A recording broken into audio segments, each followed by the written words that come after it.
哎呀，不得了了！我昨天晚上就在这里露营哦，看昨天晚上还下着雨呢，看到没有？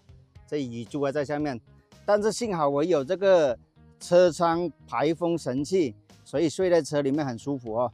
昨天晚上就找到这个地方，那边有个岛，今天早上就很多人在那里钓鱼咯。现在给大家看一下我车里面是什么样子的哦，看我的风扇正常开着了哦。有人说像一期，有人说这个风很大，大家靠近一下，大家听一下这个声音大不大？好，然后里面看，这边这个隐私布一拉下来，然后我这里有个桌子哦，这个座椅改成桌子的，在这里有个桌子在这里，然后呢这边就是我的床了，是吧？看里面我的小厨房就当个桌子放在这里，然后凳还有小风扇开着，哦哟不得了！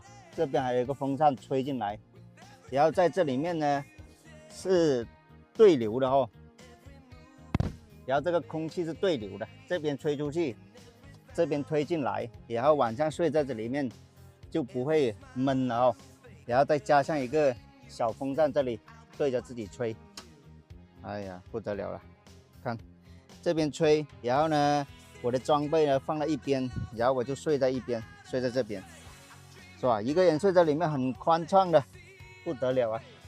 然后如果一个风扇不够的话，我还有一个风扇在这里哦，还有一个风扇没用到。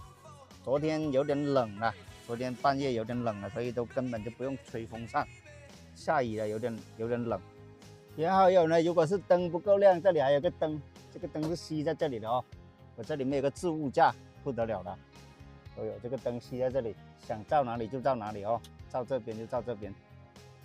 不得了，外面好像下雨了。现在，外面下雨的情况下，我就可以把这个桌椅放平，这里煮饭吃都可以了哦。这个座椅把两边放平下去，就可以当桌子用了哦。然后呢，下雨天的时候就可以在这里面煮饭吃的哦。如果没有看过我视频的朋友，可以翻一下我以前的视频哦。我以前的视频有在这个前面，怎么做饭的都有拍过的哦。现在早上起来也有点饿了，现在几点钟了？6点半了，这个时候哦，6点半了，等一下准备搞个早餐吃吧。哦，看一下外面，哦，外面太漂亮了，外面空气太舒服了，但是下雨了现在，哦，天黑了。